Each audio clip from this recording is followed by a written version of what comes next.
दोस्तों, आज की कहानी है जब मर्द को अपनी पत्नी से प्यार नहीं मिलता तब वह। कहानी अगर पसंद आए तो वीडियो को लाइक और सब्सक्राइब जरूर करना। मानस ड्राइंग टेबल पर बैठा हुआ नाश्ते का इंतजार कर रहा था, पर विद्या की पूजा खत्म होने का नाम ही नहीं ले रही थी। घर के मंदिर से घंटी की आवाजें लगातार मानस के कानों से टकरा रही थी, पर इन सबसे मानस को कोफ्त हो रही थी। लगता है आज भी ऑफिस की कैंटीन में ही नाश्ता करने पड़ेगा, और फिर मेरे लिए तो यह रोज का ही किस्सा है। बुदबुदाते हुए उठा था मानस। रोज बाहर नाश्ता करना मानस के रूटीन में आ गया था। इस सब की वजह से उसकी पत्नी विद्या ही थी। वह पूजा पाठ में इतनी तल्लीन रहती थी कि सवेरे जल्दी उठने के बाद भी वह अपने पति को नाश्ता नहीं दे पाती थी।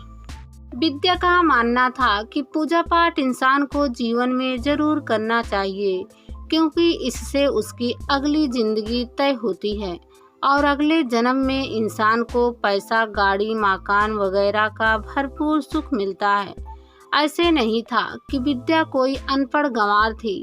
बाकायदा उसने यूनिवर्सिटी से बीए तक की पढ़ाई की थी, पर अपने घर के माहौल का उस पर ऐसा गहरा असर पड़ा था जिसने उसे धर्म वीर बना दिया था।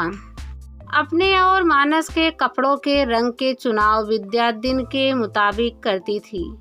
मसलन सोमवार को सफ़ेद, मंगलवार को लाल से लेकर शनिवार को काले कपड़े तक पहनने तक के टाइम टेबल के मुताबिक ही चलती थी। इतने तक तो कोई बात नहीं थी, मानस सहन कर लेता था। पर असली समस्या जब आती, जब मानस ऑफिस के काम से थका हुआ घर आता और रात को अपनी पत्नी से उसकी देह की डिमांड करके अपनी थकान मिटाना चाहता था।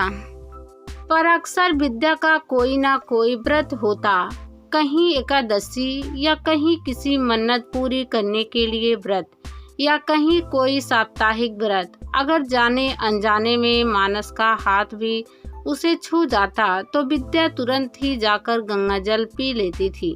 कोई भी मर्द अपने पेट की आग को तो मार सकता है, पर अगर कई दिनों तक सेक्स का सुख नहीं मिले तो उसे अपने जिस्म की गर्मी को सहन कर पाना उसके लिए नामुमकिन सा हो जाता है।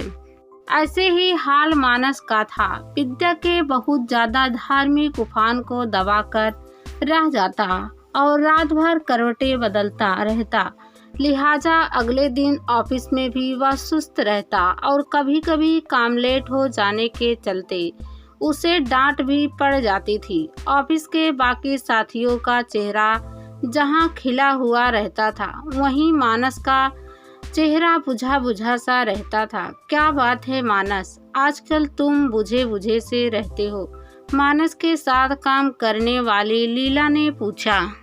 कुछ नहीं लीला, बस थोड़ी घरेलू समस्या है, इसलिए थोड़ा परेशान रहता हूँ। कोई बात नहीं, धीरे धीरे सब सही हो जाएगा, लीला ने कहा। लीला का इस तरह से मानस के बारे में हालचाल पूछना मानस को बहुत अच्छा लगा था। अगले दिन ऑफिस से छुट्टी के समय मानस के मोबाइल पर लीला का फोन आया। अरे मानस, अगर तुम मुझे लिफ्ट दे दो तो मुझे घर जाने में आसानी रहेगी। दरअसल मेरी स्कूटी पंचर हो गई है।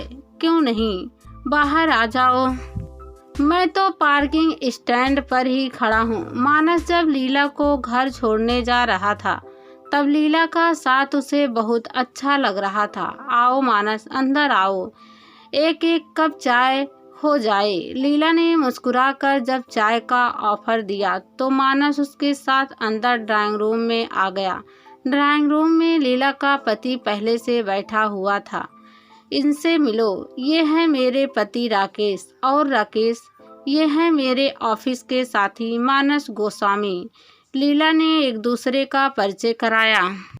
आप लोग बैठो, मैं आप लोगों के लिए चाय बनाकर लाती हूँ, कहकर लीला चाय बनाने चली गई और मानस और राकेश बैठ बातें करते रहे। कुछ देर बाद मानस ने लीला के घर से विदा ली। वापसी में वह सोच रहा था कि लीला का पति कितना खुशकिस्मत है जो इतनी मॉडर्न और खूबसूरत बीवी मिली है। और एक मैं हूँ, ऑफिस से घर आओ तो भी मैडम पूजा पाठ में या सत्संग में बिजी होती हैं। रात में भी उसके ध्यान करने का समय होता है। मेरी भी कोई जिंदगी है। मानस ने ऑफिस में भी लोगों को अपनी पत्नी की तारीफ करते हुए सुना था कि कैसे उनकी पत्नियां उनके खाने पीने का ख्याल रखती हैं और खुद भी सज संवर कर रूमानी मूड में रहती हैं। जब मर्द को घर से प्यार नहीं मिलता तब वह बाहर की दुनिया में प्यार तलाशता है। ऐसे ही हाल मानस का हो गया था और पिछले कुछ दिनों में लीला ने जो उससे निकटता बढ़ाई थी, उससे तो मानस को यही महसूस होने लगा था कि लीला उससे प्यार करती है। पर भला क्यों मुझसे प्यार करने लगी? लीला के पास तो खुद ही एक हैंडसम पति है। अपने आप से बात करता हुआ मानस सोच रहा था। तो क्या हुआ, आजकल तो नाजायज संबंध बनाना आम बात है। और फिर लीला भी तो मुझसे निकटता दिखाती है। अगर मेरे हाथ उसके नाजुक अंगों से छू भी जाए तो भी वह बुरा नहीं मानती है। यह प्यार ही तो है। अब मैं इस वैलेंटाइन डे पर लीला से अपने प्यार का इजहार कर ही दूंगा, मन ही मन सोच रहा था मानस। और जब वैलेंटाइन डे आया तो एक प्यार भरा मैसेज टाइप करके मानस ने लीला के मोबाइल पर भेज दिया और लीला के जवाब का इंतजार करने लगा। जवाब तो नहीं आया, उल्टा लीला जरूर आई और सब ऑफिस वाले के सामने मानस को खूब खरी खोटी सुनाई। मैं तो आपको शरीफ आदमी समझकर आपसे बात करने लगी थी। मुझे क्या पता था कि आप किसी और ताक में हैं। आज के बाद मेरी तरफ नजर उठाकर भी मत देखिएगा, नहीं तो ठीक नहीं होगा, गुस्से में लाल होती हुई लीला ने कहा। जब मानस ने बहाना बनाया कि गलती से किसी दूसरे का मैसेज लीला पर फॉरवर्ड हो गया था, तब जाकर बात शांत हुई थी। उसी ऑफिस में मानस और लीला का एक कॉमन दोस्त रहता था, विजय नाम का। वह इंसान भी कभी लीला से प्यार किया करता था, पर लीला की शादी हो जाने के बाद से उसका लीला से अफेयर चलाने का कोई भी चांस खत्म हो गया था।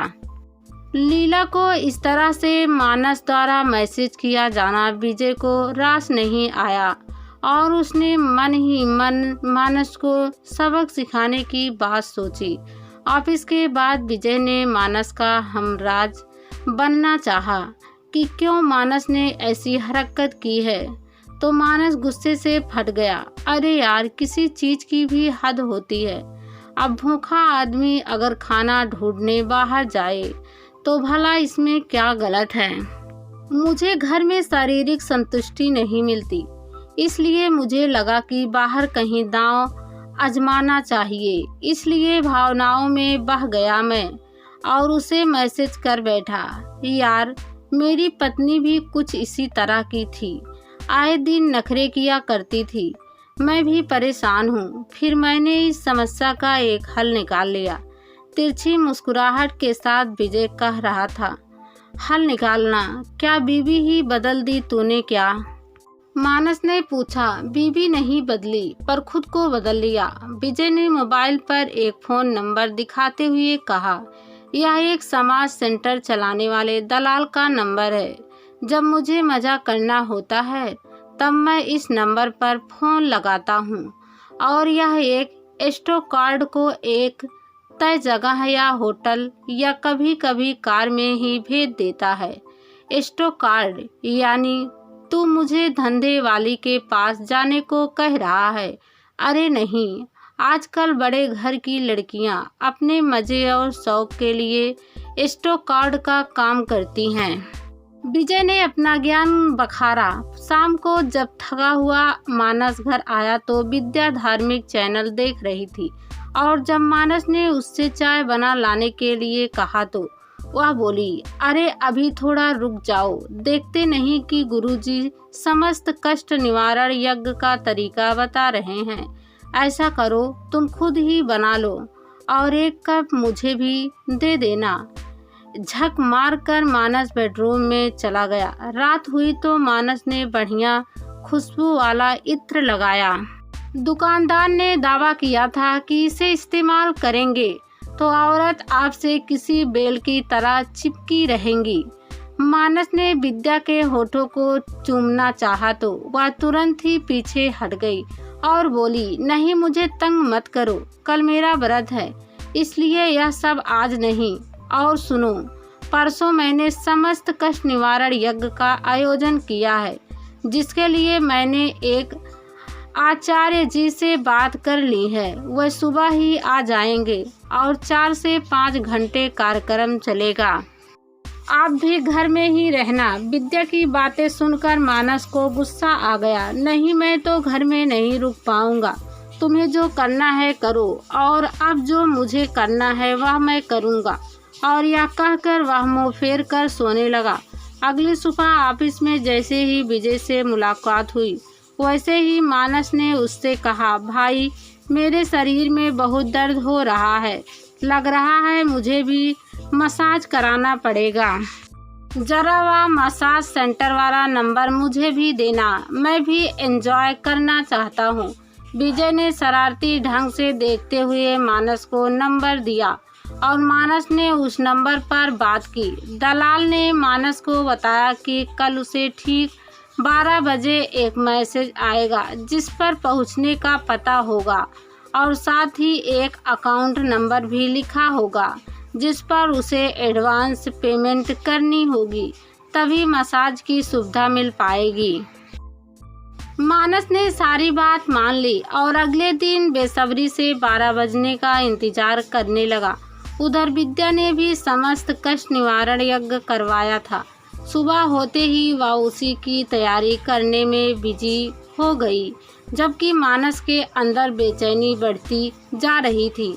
ठीक 12 बजे मानस के मोबाइल पर एक मैसेज आया जिसमें एक अकाउंट नंबर था और एक होटल का नाम भी था, जहां पहुंचने पर उसे पहले से बुक एक कमरे में जाना था, जहां उसे मसाज की सुविधा दी जानी थी। मानस को होटल के कमरे तक पहुंचने में कोई दिक्कत नहीं हुई और वह बेसब्री से एस्कॉर्ट का इंतजार करने लगा। वह समय भी आ गया जब कमरे के अंदर एक लड़की आई। उसे देखकर मानस के पसीने छूट गए। भला इतनी खूबसूरत लड़की भी ऐसा काम कर सकती है, पर मुझे क्या, मैंने भी तो पूरे 10,000 रुपये दिए हैं इसके लिए, अब तो मुझे वसूलना भर है।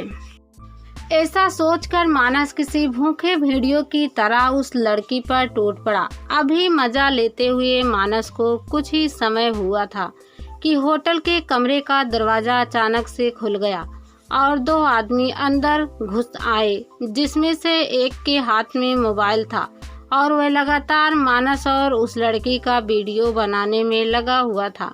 मानस चौंक पड़ा था और वह लड़की अपने कपड़े पहनने लगी थी। तुमने ठीक पहचाना, इस मोबाइल में तुम्हारी पूरी फिल्म बन गई है। अब ये हम पर है कि इसे हम किस किस को दिखाएं, इंटरनेट पर डालें या तुम्हारे घर परिवार वाले को दे दें या तुम्हारे ऑफिस में इसे सबके मोबाइल पर भेज दें। फैसला तुम्हारे हाथ में है। उनमें से एक आदमी बोला। अचानक से मानस का माथा ठनका। आखिरकार ऐसा क्यों कर रहे हो तुम लोग? मानस चीखा। 1 लाख रुपए के लिए, नहीं तो यह वीडियो अभी वायरल कर दिया जाएगा। पैसे दो और यह वीडियो हम तुम्हारे सामने ही डिलीट कर देंगे। मानस ने देखा कि कमरे में सिर्फ वह 2 आदमी ही खड़े थे। वह लड़की वहां से जा चुकी थी। मानस को समझते देर नहीं लगी कि यह पूरा एक ही गैंग है और इन्हें बिना पैसे दिए इनसे छुटकारा पाना मुमकिन नहीं होगा। इसलिए उसने बिना देर किए पूरे 50,000 रुपये नेट बैंकिंग की मदद से उन दोनों द्वारा बताए गए अकाउंट नंबर पर ट्रांसफ़र कर दिए और बाकी के 50,000 रुपये का चेक काट दिए। उन दोनों आदमियों ने भी शराफत दिखाते हुए वह वीडियो मानस के सामने ही डिलीट कर दिया। अपना पैसा लुटाकर भारी मन से घर लौटने लगा था मानस। जब वह घर पहुंचा तो वहां का दृश्य देखकर उसके हाथ पैर फूल गए। कमरे में चारों तरफ धुआं फैला हुआ था और विद्या एक कोने में सिर नीचे किए बैठी थी। मानस ने विद्या से पूछा तो पता चला कि जो साधु समस्त कष्ट निवारण यज्ञ कराने के लिए घर में आया था, उसने यज्ञ के बहाने घर में नशीला धुआं भर दिया, जिससे विद्या बेहोश होने लगी। और तब वह साधु घर में रखी हुई कीमती चीजें, नकदी और गहने लेकर चंपत हो गया। विद्या रो रही थी, मानस भी दुखी था और सोच रहा था कि अति हर चीज की बुरी होती है। विद्या की पूजा की अति ने ही आज हम दोनों को इस मुकाम तक पहुंचा दिया है। पर भला अपने लुटने की बात मानस विद्या से कैसे कहता। सो दोनों एक दूसरे के आंसू पोंछते रहे। विद्या ने इतना जरूर कहा कि आज के बाद वह किसी साधु को घर में नहीं घुसाएगी। उसकी आंखों पर तना हुआ अंधविश्वास का पर्दा हट रहा था।